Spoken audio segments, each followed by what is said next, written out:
Bonjour à toutes et à tous, ici TKL de retour pour un nouveau replay de StarCraft 2. En temps de soir, aujourd'hui on se retrouve sur Aquilon Waste avec deux joueurs qui vont vous être révélés incessamment sous peu. Mais déjà je peux vous dire qu'en haut à gauche, en proto je retrouve Naniwa, le Dragon Slayer, le joueur de chez Team Alliance. Tandis que la production avait complètement bugué pendant un moment, mais ça va bien se passer du coup. Comme vous le voyez, on est sur l'interface GameHearts, donc ça on en parlera juste après. Et en bas à droite on retrouve le Zergle bleu Linok à l'époque dans le clan Fou, donc For Our Utopia. Un ancien clan coréen finalement, je crois qu'il date quasiment de la fin de Brood War, donc des mecs avec de l'histoire. Et vous les aviez peut-être pas entendus jusque là puisque ils étaient passés chez FXO comme sponsor principal et du coup avaient complètement pris leur nom. Mais voilà, FXO a arrêté son sponsorship et du coup ils ont repris leur ancien nom de Fou, et en l'absence d'un sponsor pour les reprendre, ils ont fini par disband. Voilà, donc un certain nombre de joueurs ont déjà été replacés dans certaines équipes, notamment il me semble dans l'équipe qui a récemment recruté pas mal de Coréens, qui répond au nom de Love Your Girlfriend, donc LYGF, une équipe avec un nom bien inspiré. Et Linux, il me semble, pourrait être le prochain candidat à l'entrée dans l'équipe Acer, donc qui renforcerait encore son roster déjà très impressionnant par un redoutable joueur Zerg coréen. Naniwa, lui, qui est chez Alliance et qui est le seul avec Sort of, qui est l'autre joueur StarCraft 2 de chez Alliance. Il me semble qu'ils sont présents que sur deux jeux, Dota 2 et StarCraft 2, et que sur StarCraft ils n'ont que deux joueurs. Donc voilà, c'est une équipe relativement petite, mais généralement leurs joueurs qui perdent plutôt pas mal. Naniwa, probablement le meilleur joueur. Foreigner 2013, c'était peut-être Scarlet qui peut lui contester ce titre, et ça c'est pas vraiment sûr. Et sur Dota 2, il me semble que leur équipe est plutôt pas mal aussi. C'est peut-être eux qui avaient fait leur finale mondiale, je ne sais pas, je ne suis pas Dota de toute manière. Avec ici du coup double gaz relativement tôt de la part de Naniwa, donc pas comme dans la première game de 2-3 que j'ai vu, en fait tout simplement que j'ai vu, et où j'allais la commenter et où j'ai fait non. En fait j'étais en train de la commenter très simplement, et en fait c'était un peu nul. C'était sympa à voir parce que c'était quelque chose de différent, mais c'était un peu nul. Je ne vais pas vous la spoiler, ok vous voudriez la voir. Le replay est disponible sur Gozu Gamers, donc vous pouvez aller le voir si ça vous intéresse. Mais je vous le dis, c'est pas passionnant. Ça, en tout cas moi je me suis dit ce n'est pas suffisant pour en faire un bon replay. Et du coup j'ai décidé de passer directement à la game suivante. On va commenter un certain nombre d'autres games, n'est-ce pas, de la NOIMAC, et on va voir comment ça va se passer au fur et à mesure.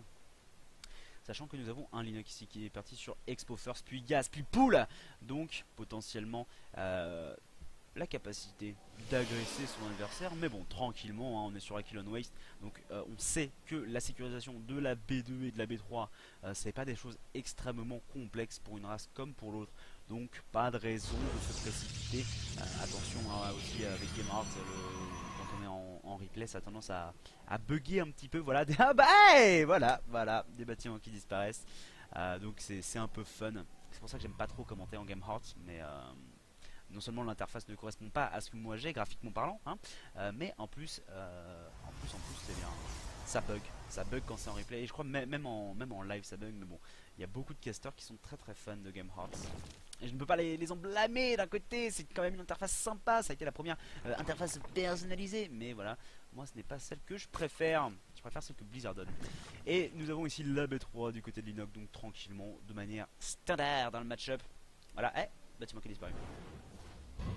Et on commence le wall du côté de Naniwa, donc pour l'instant que des gates. Naniwa qui quand même a son propre opener en termes de PVZ, hein, son opener Sentry Void Ray Heavy, qui est un build order que je n'ai jamais vraiment compris, et qui en fait se repose sur l'effet snowball du Void Ray, qui plus il est en grand nombre, plus il est redoutable. Et c'est vrai, enfin vous pourriez dire mais ça marche avec toutes les unités, mais c'est vraiment très marqué avec le Void Ray. C'est très impressionnant à quel point c'est marqué. C'est plus vous avez Void Ray et plus vous êtes imbattable en fait.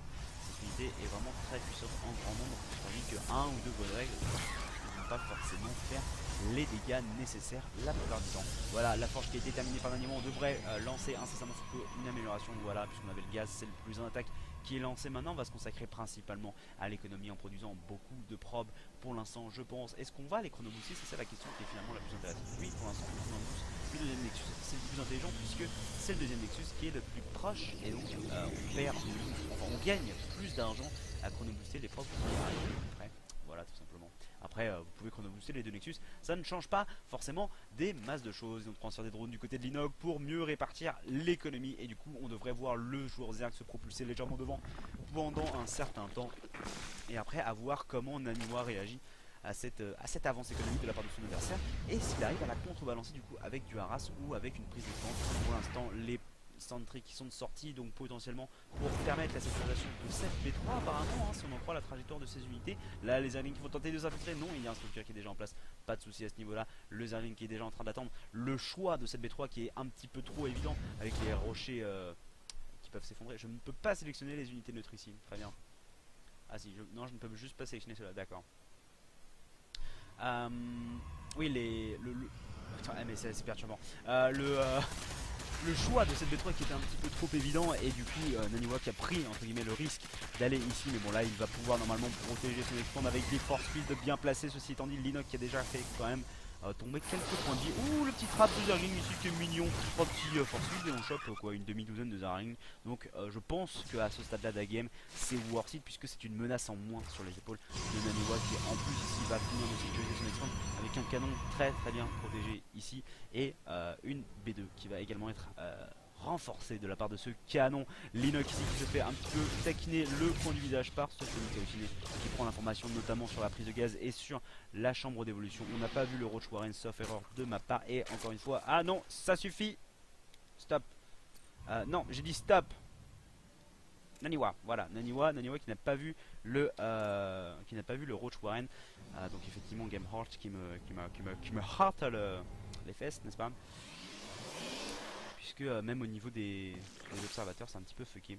Mais bon, ça va bien se passer. Ici Naniwa qui avance au milieu de la map avec beaucoup de sentry et 2 stalkers. On est en train de balancer le Twilight Council, va-t-on chercher le Blink Stalker? Ça paraît être une option plus que probable. On pourrait également rusher assez rapidement l'archive des Templiers, même si c'est quelque chose qui ne se voit pas vraiment, hein, faut bien le dire.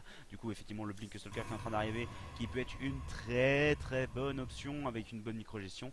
Ceci étant dit, il faut faire attention. Les Roach qui sont des adversaires redoutables dernièrement, notamment avec le bureau. Il faut bien rappeler qu'au dernier patch, eh bien, la vitesse du bureau a été augmentée, que un nouveau patch est prévu dans laquelle, enfin, un patch test. Donc voilà, une map où on va tester cette amélioration est déjà prévue pour encore voir, pour améliorer cette vitesse des Roach enterrés. Et du coup se rendre compte de qu'est-ce que ça peut bien donner. Des Roach extrêmement rapides sous terre, le plus 1 de défense qui est en cours de recherche du côté de Naniwa. On n'a pas recherché le plus 2 d'attaque de manière assez intéressante.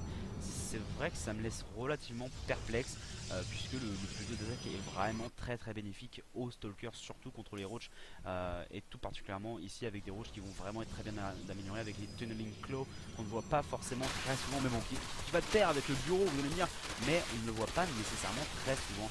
Ici le rocher qui pourrait tomber s'il n'est pas défendu, et Naniwa qui a réparti ses unités pour défendre. Il a annulé son plus 1 de défense. Ah non, il s'est terminé, d'accord. Il y a eu le cancel qui s'est affiché effectivement, donc ça m'a fait peur. Le plus d'attaque qui est lancé rapidement derrière. Le Monster Score qui prend l'information sur l'arrivée des troupes. Ah, Naniwa qui décide de ne pas force suite, c'est dommage, il aurait pu balancer les force suite. Le bouclier gardien, les force suite, mais cependant les unités de son adversaire qui sont déjà au contact. Là, c'est qui apparemment est snipé, donc on est obligé de rebalancer un bouclier gardien, un deuxième pour couvrir toute l'armée de manière certaine. Les silotes qui couvrent très bien les entrées dans les force suite, donc qui prennent les Zerglings au mieux de leur capacité. Ici on n'a pas de détection du côté de Naniwa, et du coup on évite de s'engager directement là où les Roach pourraient se trouver, et on ferait peut-être mieux même de se retrouver près d'un canon pour avoir la détection. Ça peut être sympa. Attention, nouvel engagement, on va rebalancer des force fields ainsi qu'un bouclier gardien. Ceci étant dit, les sentries qui se retrouvent en première ligne, du coup qui tombent extrêmement rapidement. Les stalkers qui sont blink en arrière, peut-être pas de manière suffisante, puisque certains perdent quand même pas mal de vie, mais on n'en perd pas tant que ça. Blink offensif, et on va commencer à tomber ces unités. On a l'observateur en plus pour continuer de prendre les Roach. Donc ça c'est vraiment bien pour Naniwa qui va pouvoir faire du dégât, tandis que ces Roach pensaient être en sécurité.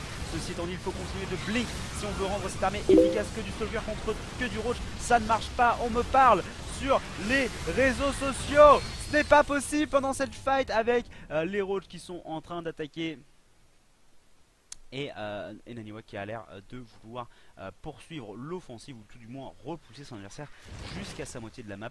Et Linox qui va enterrer ses roaches pour qu'ils puissent régénérer leur vie. C'est extrêmement bien fait. Ça ne se voit plus tout simplement les joueurs qui prennent le temps de régénérer les points de vie de leur roach, alors que on le sait, ils les régénèrent extrêmement vite dans le sol. Vous n'avez pas vraiment de raison de ne pas le faire. C'est quasiment l'équivalent au Blink Stalker, ce bureau roach. Et ici Linox qui a l'air de vouloir semer la zizanie en envoyant ses roach directement chez son adversaire, tandis qu'il peut défendre avec des zerglings et enfin avec beaucoup de zerglings en train de popper et quelques roach supplémentaires. Naniwa qui se rend compte de l'arrivée de son adversaire, qui va devoir défendre avec un recall tout simplement. Donc pourquoi pas le recall qui va lui permettre normalement de sauver un max d'unité. Ici les roach qui apparemment mongolisent, qui ne peuvent apparemment pas passer sous les bâtiments. C'est assez particulier. Je ne sais pas si ils se sont fait mongoliser eux-mêmes parce qu'ils ne pouvaient pas se marcher dessus. Quand ils sont enterrés, on pourrait croire qu'ils peuvent s'enterrer les uns sous les autres, mais non, pas du tout. Un dernier roach qui est encore en vie et qui va s'enfuir pour raconter l'histoire du massacre finalement de ses comparses. Ah si, je peux sélectionner ce truc, mais il faut que ce soit visible par une unité. Ok, relativement sympa. Ici le Warprism qui est en train de faire le tour de la map et qui pourrait aller lui aussi mettre de l'agression ici. Apparemment l'extracteur qui n'avait pas été pris par l'Inox et la B4 sécurisée en haut à droite. Naniwa lui qui est toujours sur 3 bases, qui n'a toujours pas de tech concrète si ce n'est ses Blink Stalker et le plus 3 d'attaque en train d'arriver. On va se reposer uniquement sur du Blink Stalker à l'heure actuelle. Pas de bâtiment colosse, pas d'archite et templier, et pourtant il a les capacités de prendre ces 2 techs. C'est juste son choix. Blink Stalker all the way, comme on dit en Norway, n'est-ce pas?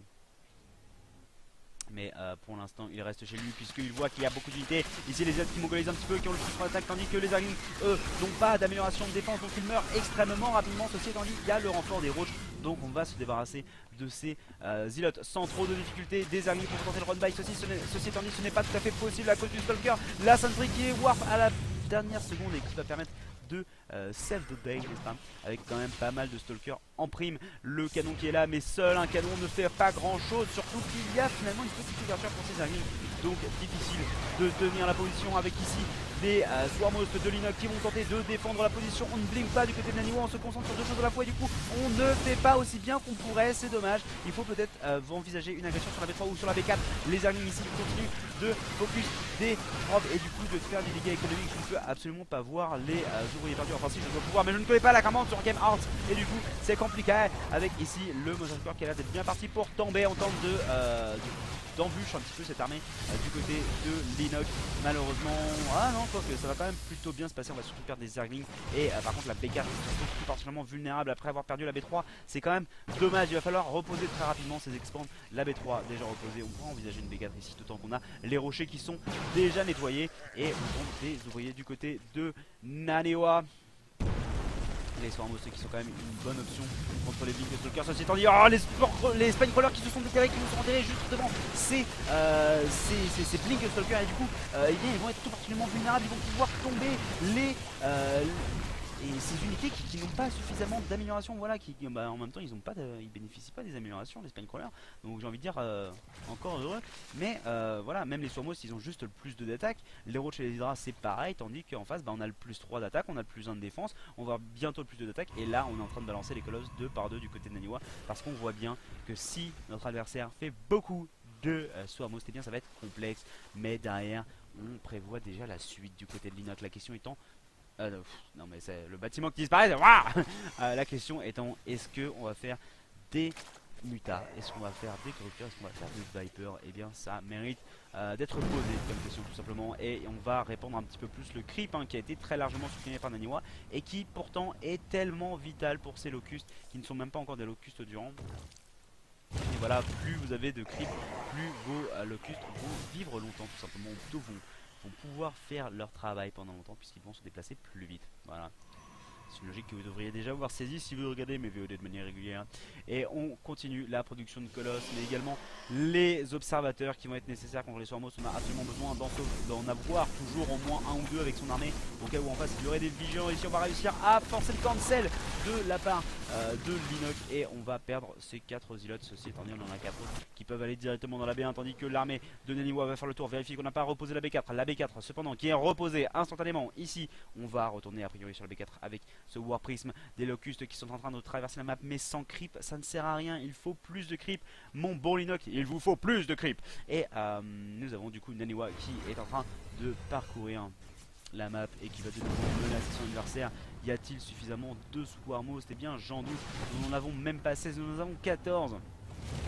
Ce n'est pas suffisant, ce n'est pas suffisant pour cette armée qui compte 4 colosses, qui bientôt va compter des hauts templiers avec la Storm et donc potentiellement qui pourraient devenir des archontes. Donc encore des unités qui font beaucoup de dégâts à ces unités light et biologiques que sont les locustes. Ça aurait été marrant que les locustes soient la seule unité non biologique.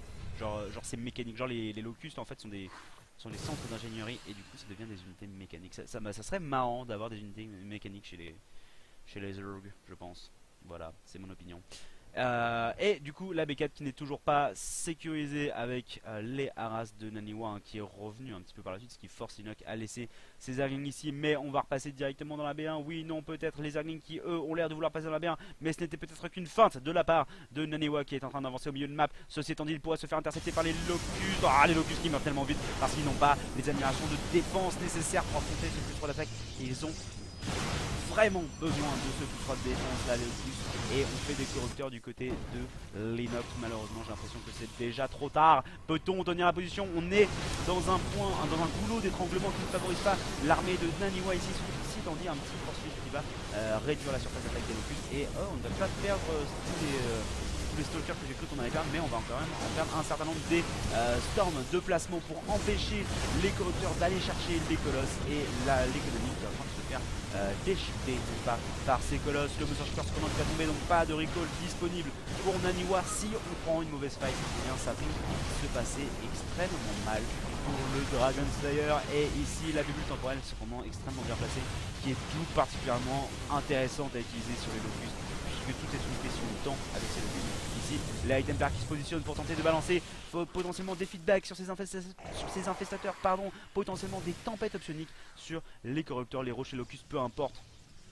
En tous les cas, c'est une nouvelle B4 qui tombe du côté de Linox et c'est un petit peu triste parce qu'on n'a plus vraiment d'économie hein, du côté du joueur de chez Foo et on est en train de balancer la Spire et bah, le problème c'est qu'on a besoin d'économie pour balancer la Spire, balancer les Broodlords, mais Naniwa qui est toujours les 2 steps ahead, n'est-ce pas, qui a toujours une manœuvre d'avance avec la balise de la flotte qui est posée. Du coup on va pouvoir balancer les tempêtes. Oh, tempête optionique sur les corrupteurs, ça n'en tue pas malheureusement, ça les plonge dans le jaune.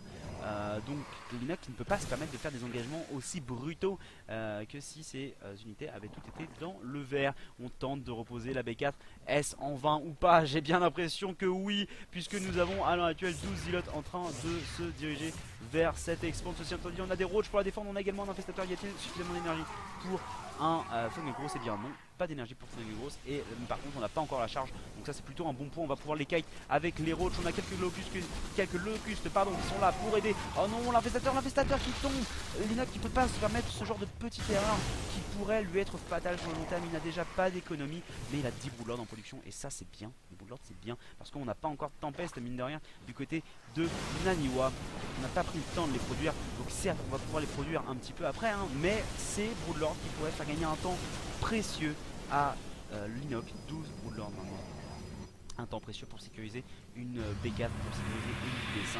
Ceci étant dit, avec tellement de Blink Stalker, est-ce que ça va vraiment marcher? Je ne sais pas. On essaye d'avoir cette armée de la freeness de la part de Linox hein. C'est Swarmos, c'est Broodlord et pour l'instant ça marche plutôt bien, mais il y a quand même beaucoup de Blink Stalker et les colosses qui sont peut-être en nombre suffisant pour supprimer la gratuité de l'armée. Non, j'ai pas l'impression d'Aniwa qui ne se sent pas en confiance et qui balance 2 tempêtes, qui balance le plus d'attaques des unités aériennes ainsi que le plus 1 de bouclier. On tente de protéger la High Templar, bien fait de la part de Naniwa qui défend ses unités les plus intéressantes à ce stade là de la game, parce que les High Templar, les High Templar, ils ont tout simplement des démarches qui sont très intéressants sur le long terme. Naniwa cependant qui ne se replie pas complètement, qui tente de rester au niveau de ses avant-postes, de ses pylônes, qui tente de vraiment de ne pas céder trop de terrain à son adversaire puisqu'il a besoin lui aussi de temporiser jusqu'à l'arrivée de ces tempestes. Et quand les tempestes seront là, et eh bien ce sera bien. Cependant Linox qui aurait bien besoin de faire des transferts de probe directement. Ouh, les petits DT, ça c'est une petite touche que j'apprécie du côté de Naniwa. Le petit DT qui va forcer à renvoyer des unités dans la base et qui va forcer la présence d'un vigilant. Donc j'ai envie de vous dire, c'est toujours ça de prix. On supprime des drones. Donc c'est vraiment gratuit pour le joueur. Protoss, on continue l'accumulation de tempestes. À combien de tempestes arrive-t-on? On va arriver à 4 tempestes. Donc il me semble qu'il faut 3 tempestes pour one shot un Broodlord. Et du coup il va falloir beaucoup de corrupteurs pour défendre cette armée. Malheureusement les corrupteurs ils sont produits au compte-gouttes, hein, parce qu'on n'a pas l'économie pour les produire. On a plus de larves qu'on ne peut se permettre de produire d'unités. Voilà, ça n'avait aucun sens cette phrase dans un français correct, mais je l'ai faite quand même, tandis que tous les changelins ici sont en train de mourir apparemment. Les tempêtes qui vont arriver, et du coup l'Inox qui sera en cours et qui va commencer à se replier. Hein, vous voyez à quel point il prennent du dégât. Il a 225 de points de vie ce Broodlord, pardon, et il est passé directement à 140 quand le premier tempête a tapé. Donc c'est vraiment brutal. Les tempêtes qui sont vraiment très violents contre ce détroit aérien. Ici le petit Fungal qui est sympa, qui permet à des locuteurs et à des Broodlords de taper sur ces stalkers. Ceci étant dit, je ne suis pas sûr que ce soit les unités les plus dangereuses à l'heure actuelle. Quoique pour ces Swarmos, ça pourrait très bien l'être. Ceci étant dit, les Broodlords, eux, qui se font décimer. Il n'y a aucun corrupteur, il n'y a aucun anti-air. Tous ces Broodlords qui meurent ont produit des Mutalisks. Est-ce vraiment le bon move du côté de l'Inox? Je ne sais pas. GG, voilà, il s'en doute bien, il s'incline, il a fait l'erreur du Muta. Et du coup, c'est Naniwa qui remporte la game numéro 2. Je vous laisserai aller checker la game numéro 3. Je passe directement à un autre BO3. Voilà. Et on se dit à très bientôt pour de nouvelles vidéos. La prochaine sera tout simplement sur la Forcekill TV. Voilà, retrouvez-moi là-bas. Le lien est dans la... et peut-être dans la description de la vidéo. On verra. Et sinon, bah, c'est dans mes chaînes partenaires. Donc voilà, vous allez sur ma chaîne, vous retrouverez la Forcekill TV. Voilà. Et vous pourrez en profiter pour vous abonner si ce n'est pas déjà fait. A très bientôt pour de nouvelles vidéos.